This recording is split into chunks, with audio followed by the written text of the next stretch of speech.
It will be more fair, I think, to judge him next season because he has to do with the players that he didn't choose. Hi there.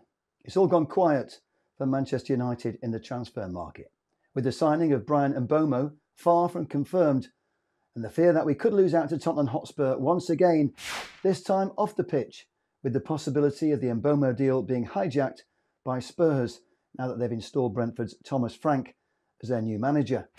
Whatever happens next is pure speculation, of course, but I just wanted to give you some thoughts on why I believe Manchester United will back Ruben Amorim in this transfer window one way or another. My only doubt is whether or not Ratcliffe's Ineos-controlled transfer committee has what it takes to get the priority transfers done, or will we end up with players who weren't first choice? The Cunha transfer was pretty straightforward because United triggered the Brazilian's £62.5 million release clause, and Cunha said United was the only team he wanted to move to. Getting the Mbeumo deal over the line is clearly the first big test this summer, now that Thomas Frank appears to have his eyes on the striker he valued so highly at Brentford. If the Ineos regime mess this up, questions will be asked about why they didn't wrap up the deal with a player who clearly was ready to sign.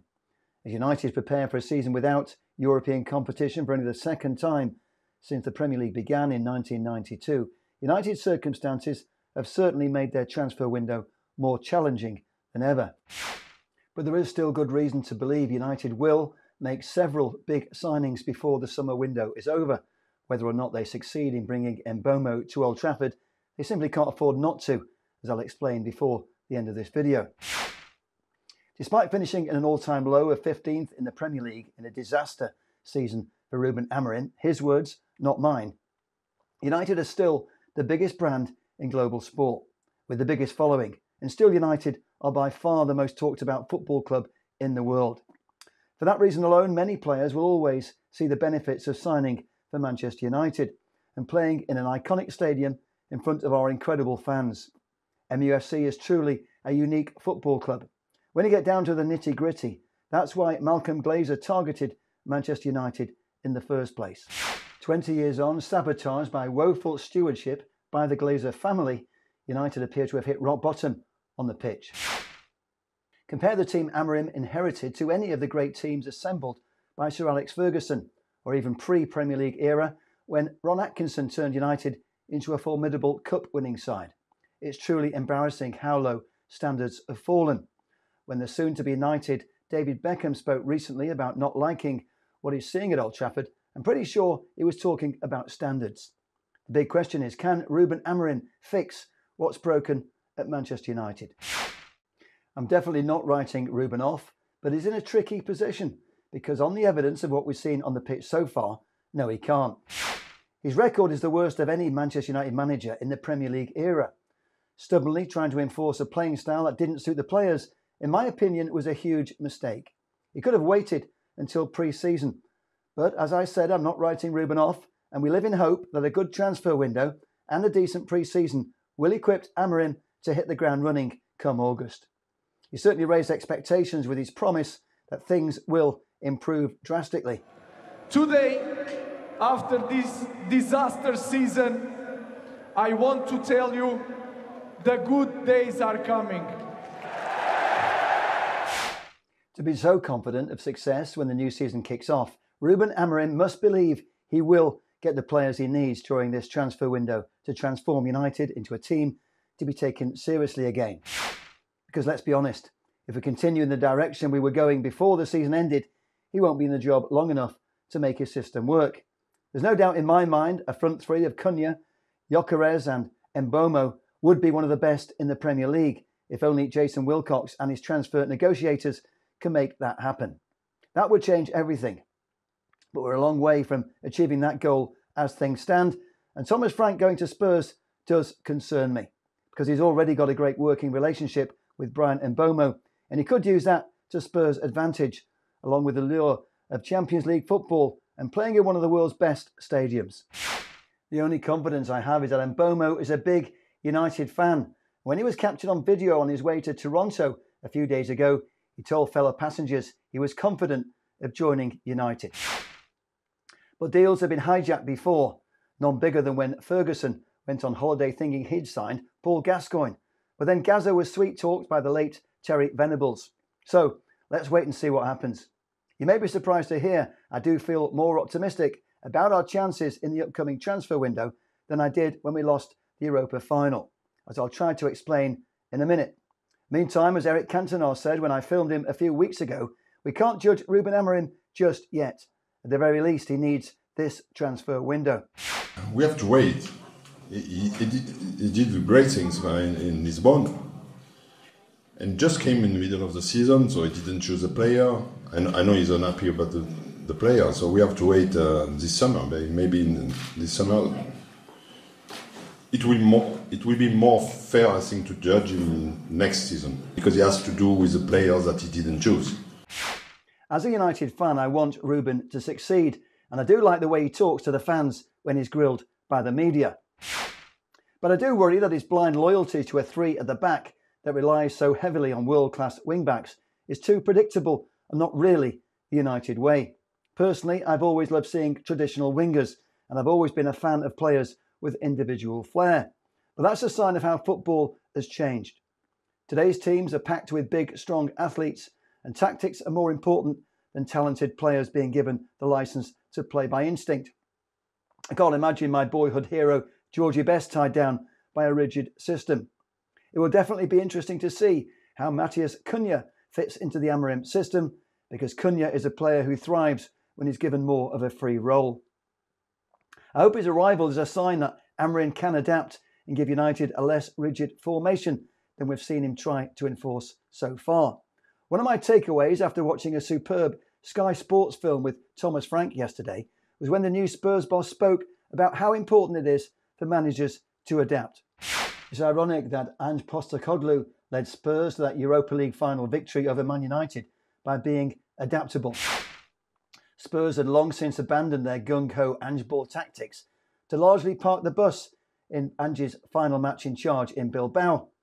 Now Thomas Frank gets to benefit as manager of a team in the Champions League. Watching Cunha this season, as I did many times in my freelance role as a producer on Match of the Day, I saw Cunha live on quite a few occasions, and he is without doubt a special player. With Mbeumo and Cunha in the number 10 roles, there would be a lot of confidence that we'd be guaranteed goals next season, especially if we signed an experienced striker in his prime like Victor Gyokeres.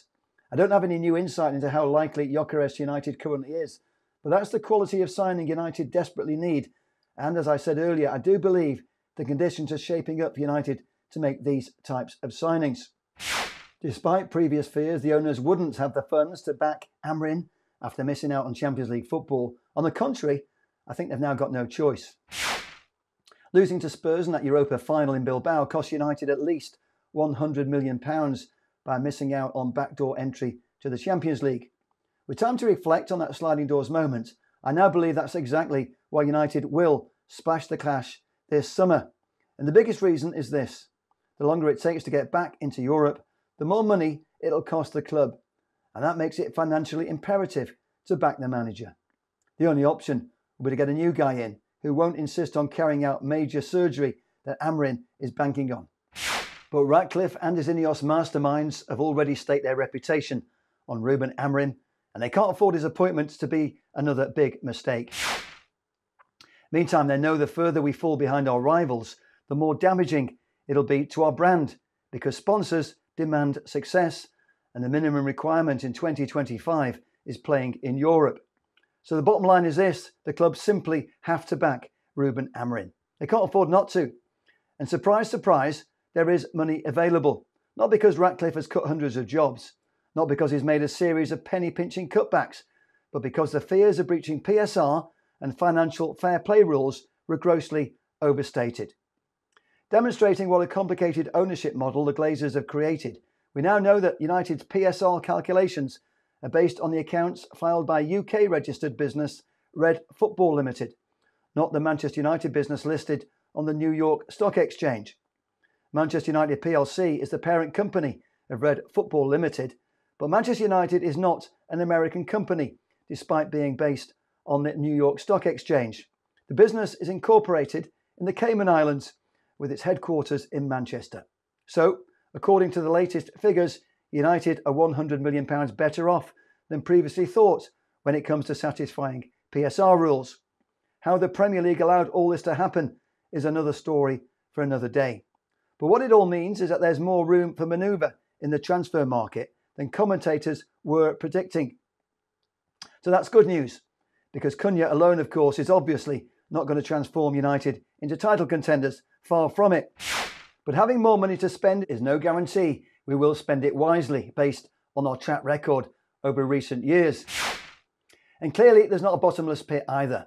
The club still has debts of over £1 billion, and United simply can't afford to keep burning money on signings that just don't work out. As we've already established, Amorim needs new players, and the longer we're out of Europe, the more money we will lose. So stand by for a busy summer transfer window. It'll be interesting to see if any new names capture our attention in the upcoming Club World Cup. Of course, just how much the club will back Amorim largely depends on who we can offload. And the biggest assets we have, whom it seems don't fit into Amorim's plans, are Rashford, Sancho, Antony and Garnacho. Of those four players, the most disappointing departure will be Garnacho. In my view, Garnacho could be a great player for United, and being an academy graduate who can still be moulded into a fantastic player, it'll be hugely disappointing to see him leave. Problem is, he's not ideally suited to Amorim's system, especially if he's being pushed out of a number 10 role by Cunha and then Mbeumo if his signing is completed. Truth is, I don't think Garnacho has been well coached since Ruben arrived. He's definitely not improved, and I'd say his development has regressed. On the other hand, the way we've seen Garnacho behave and carry himself doesn't do him any favours. But I'm pretty certain, under the right coach, Garnacho will be an absolute star. Chances are he'll end up showing us what he can really do when he joins one of our rivals, which looks increasingly possible. I hope that won't happen, but if Amorim doesn't want him and doesn't think he can coach him into a better player, then we have no right to stop him playing for a Premier League rival. Same goes for Rashford and Sancho, but both those players have had their chance, and it's surely best for everyone if Rashford and Sancho move on as quickly as possible. In the case of Antony, I do feel he's been unlucky at United. It wasn't his fault the club paid double what he's worth, and then he was sidelined at a crucial time by fraudulent claims by an ex-girlfriend. I remember watching him score in his first game against Arsenal, and he looked like he was going to be a really good signing when he scored in his first 3 games. His second goal in his second match against Man City was a wonder goal, albeit in a humbling 6-3 defeat. It was interesting to hear this week's claims by one of Ten Hag's assistants that Eric was strongly against paying such a high fee for Antony. At least Antony's value increased during his loan spell with Real Betis. But no club is ever going to pay anywhere near the £85 million he cost United. I expect it's going to take weeks for this transfer window to unravel for United, especially as PSR considerations make it more advantageous to delay deals until after July the 1st, when the new financial year begins. But that delay could end up costing us the Mbeumo deal. Also, we do need to cash in some of those players Amorim wants to offload to bolster our transfer kitty. And this is all part of the big test for the transfer committee. At least it seems that the cycling guy, Brailsford, has been taken out of the decision-making process. I certainly hope so. How Brailsford was ever put in such an important role above the head coach was one of Ratcliffe's biggest mistakes, in my opinion. The further Brailsford has moved away from having any influence on the first team, there's got to be progress, in my view. As British cyclist hero Sir Bradley Wiggins famously put it, Brailsford's marginal gains theory is a load of rubbish. It certainly didn't help Ten Hag, and it hasn't helped Ruben Amorim either. How well we spend money this summer is obviously all important, and how well we negotiate is obviously going to be key for Ruben Amorim. While we haven't spent money well this past decade, we can only hope we're finally going to make sound investments. But nothing is certain, and the longer it takes, I think past experience shows us it increases the risk of overpaying at the end of the window. Exactly what happened when we signed Antony. Same could be said for Sancho, Casemiro, Højlund and Onana. So far, the players we're being linked to are very promising names. In the case of Bryan Mbeumo, I'm pretty confident he would be an absolutely brilliant signing. He's another player who really caught my eye last season. And like Cunha, he's a proven Premier League star who guarantees goals. I just hope United don't mess this up. And I hope we don't wait too long to get the signings Ruben Amorim needs over the line. Not just because we don't want to overpay, but Ruben needs time with new signings pre-season if he's going to hit the ground running in August. Something tells me our transfer wheelings and dealings will be dragged out for many more weeks, and that's definitely not ideal. Meantime, thanks for watching. Please subscribe to the channel if you haven't already, and please watch one of these videos next if you want to support this channel.